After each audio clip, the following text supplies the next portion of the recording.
Don't be fooled by the brightness in the sky at the moment. I've had 3 failed attempts this morning at getting over here. It looks bright, get things together, just about to go out the front door and it pours with rain. And I mean torrential rain. The ground is seriously wet today and well, it's going to limit what I can do. I'm just going to see if I can knock out a few small jobs. There you go. It's still pooling underneath the clay end of this square. One of the things I wanted to get done before it gets too windy is just see if I can fix these corrugated sheets against these plastic pallets. So I need something to go through the corrugated iron and into the hard plastic of the pallet. And I think I've found the right thing, and that is some self-tapping screws. Got about 1 inch. So I'm going to put one of those in, or at least try and see if it works out.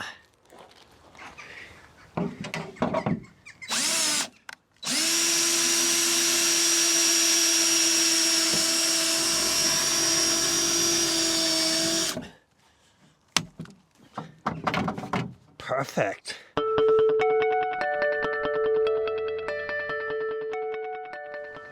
Well, that went in pretty well. Everything's nice and secure. Of course, I did injure myself. Seldom I come on the plot without getting some sort of injury. Right, well that's a good job. That's not going anywhere.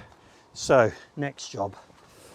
One of the things I've been thinking about, my brain's been working overtime, is quite how I get any sort of retention bars in the front of these, because they're plastic. They don't line up particularly well. But what I've been thinking is, if I can just tie a loop at about the right height, could I in fact just feed through some pieces of wood that would just retain the compost whilst I fill it up? It's really about the horse manure, which isn't particularly dense when you put it in, but it will fall forward, and a few bars across just make all the difference. So I'm going to do some loop tying and see if I can get this sussed out.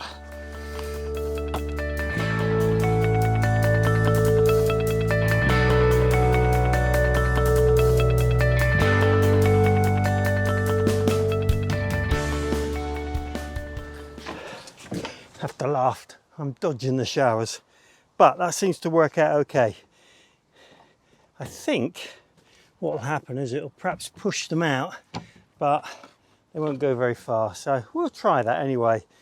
Now the ones at the end are slightly recessed, so a similar sort of approach, but I just need to tie it and slot it in, I think.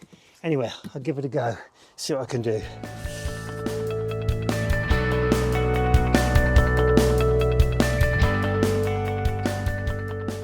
Go, not perfect, and I can always put in another row if I feel like it's not retaining well enough. The beauty of the rope trick is that you can adjust it really easily, so I'm thinking that will do a fine job. And I've got bigger plans for this compost area way down the road. I quite like to get some sort of cover over the top, and that might involve putting some bigger poles in on the corners and a bit of roofing. But let's just see how it works this season, and then I can develop any ideas that I have over time. But it would be nice to keep it, well, relatively dry. At the moment I'll just use covers, but I think that's compost area finito. Okay, I'm looking forward to getting all of that composting material down here into a bay, and I've been trying to think through best way of doing things, and I guess in terms of accessing the compost and getting all the green matter that comes off the compost into one bin, I'm going to use that one, and then these two are closest to my route down for horse manure. Right, let's put something in one of these. Well, this is the acid test. Will it tip simply into the compost bay? And the answer is yes. Fantastic. And this is just the sort of material that needs those retention bars. Right, get this done.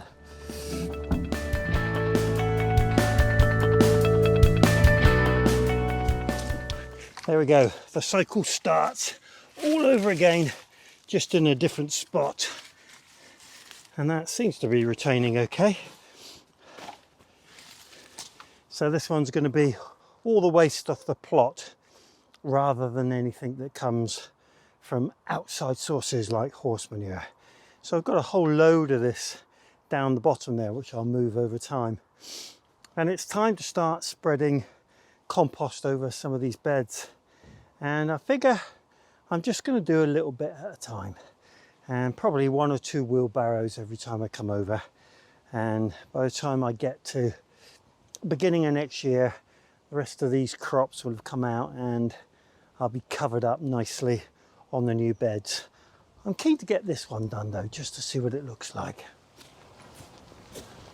Those of you that are regulars to my channel will know that the compost bin on the end of that group down below the tree was really difficult to get started. It didn't get properly warm, and I moistened it a couple of times, tried a few things just to really get it heated up, because there was a risk that it didn't kill the weed seed. But I gotta say, it looks mighty fine. So I'm going to put it on here, and if we get a flush of weed, well, that's going to tell me what's going on. But I gotta say, it does look good. A few leaves in there which I'll get rid of. And then I want really a good couple of inches on each of these beds, and I probably won't get to that point until I'm happy that I've covered all beds with at least, I don't know, a couple of inches, 1.5 inches. But I like to get everything to that sort of level. Just got to make sure that you don't run out before you've covered everything. Okay, another 3 barrels and that one will be done.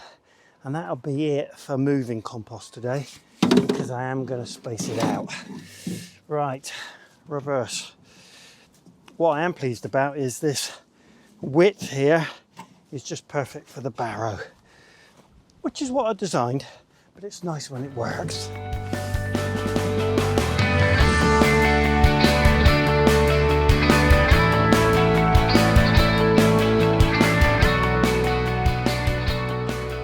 Well, that's a finished product.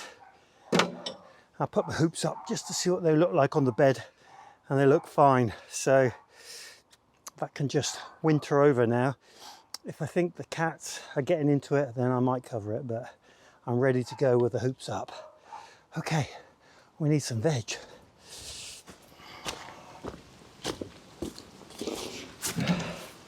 Well, I know when I took this bed apart that there were some potatoes in here, so I thought I'd harvest these rather than get into one of the pots.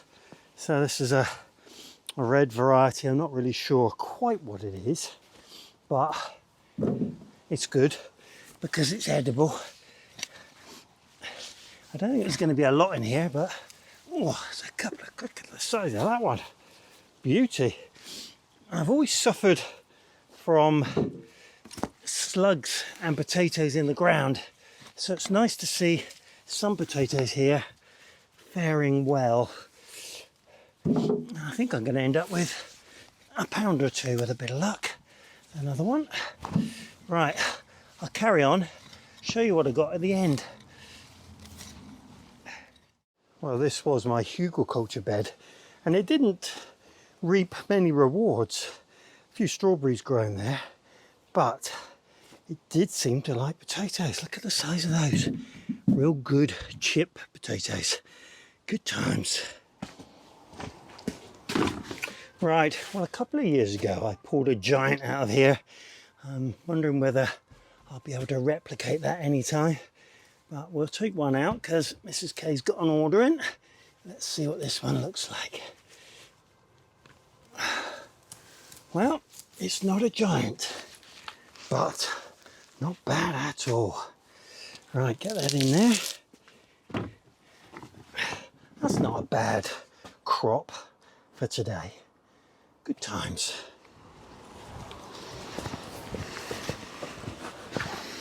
Windy day on the plot today, but it really isn't too bad, not raining.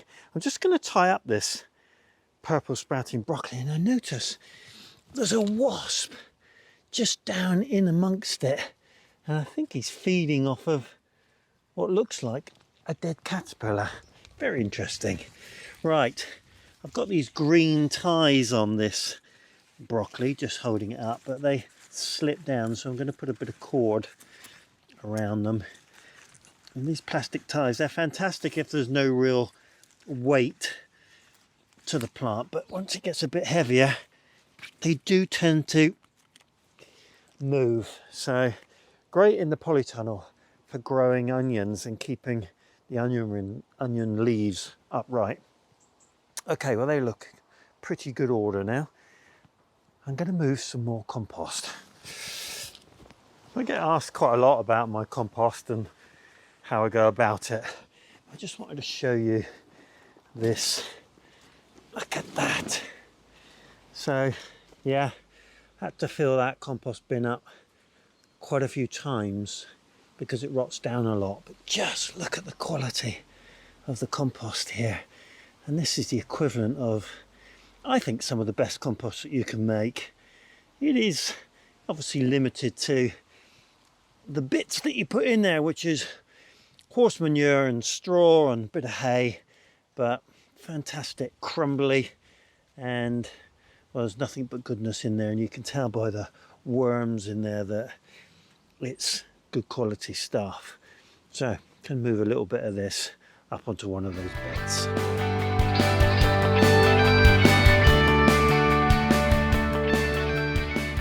Sure feels good to start getting these beds ready, and they'll be absolutely perfect, ready to plant into come the spring planting time.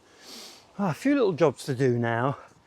I think I'm going to get this net off of this bed because then it'll be ready for adding some compost.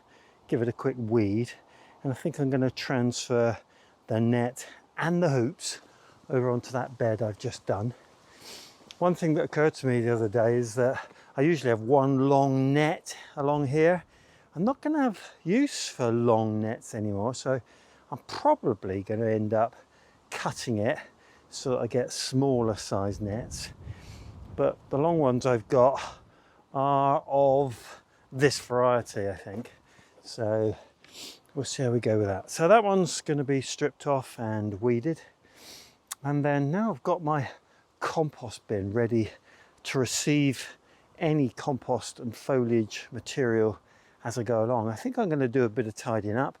I need to take these flowered broccoli out. This poor little bee, look, trying to get in and get a bit of the nectar.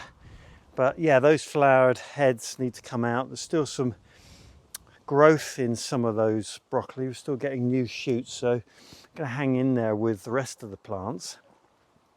I'm going to take out these rather mutilated cabbage because, well, this is plenty of cabbage for us. Just clear up a few of the leaves. And I think I'm going to take out these marigolds. I don't want them to flower and go to seed because I'm not going to persist with that line of weed prevention in this area because I'm basically taking the growing out of this location. So I'm going to take those out and just generally have a clean up in these beds and anything over here that's landed on the deck, because these sort of leaves, they do attract the slugs for sure. If you just have a look in here, I wonder if we've got anything. No, not too bad, but I am going to remove all of those. And then I think I'm going to just have a look at how I might construct a fence along here. But let's get this done first.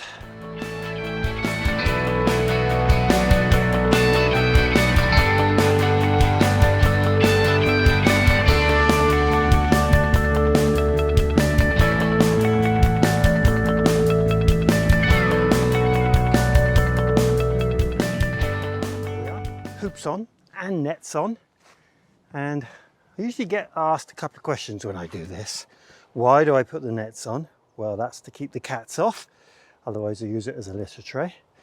And where did I get the hoops? They come from a coil of mild steel, galvanized, which is quite difficult to find these days, but I bought 50 meters and cut it into about 1200, 1400 lengths, and that enabled me to dig some in the ground and get a decent arch. So that's those two questions.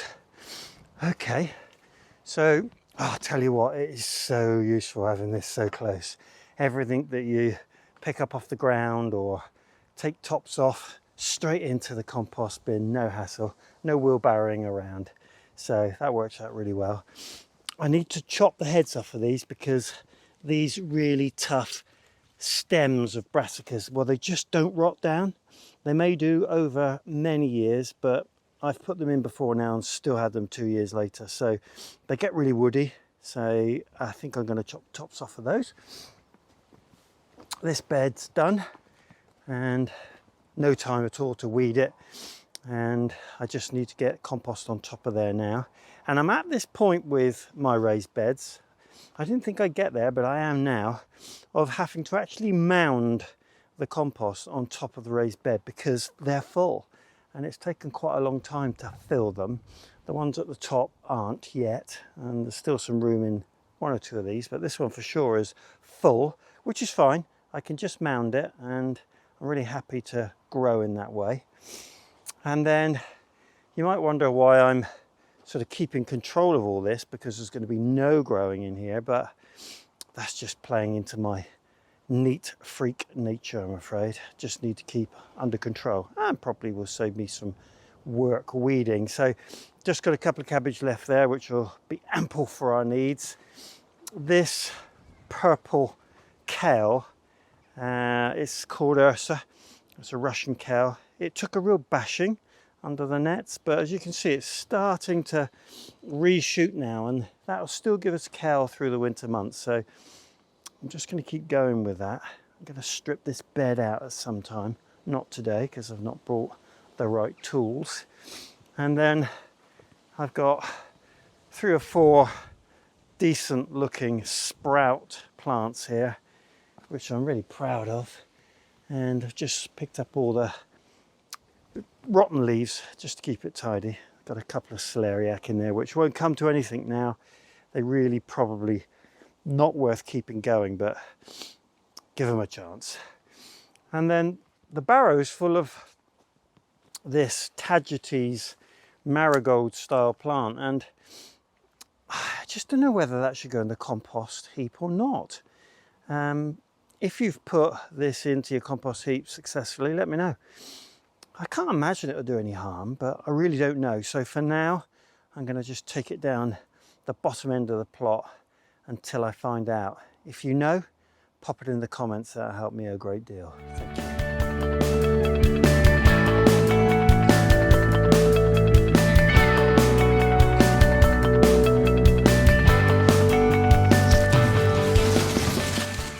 Well, that's got me ready for putting compost down on the rest of this bed, apart from the parsnips, which will carry on for quite a bit longer yet. Well, I'm just going to put this one panel up against that fence and just see what it looks like. I've got about 5 or 6 of these, and I'm thinking I might make a good barrier to the ingrowing weeds from outside on the bank. Bearing in mind the shed and water butts and things will be down there ultimately. Just keeping things at bay is all I'm really interested in. So I'll take this down and see what it looks like.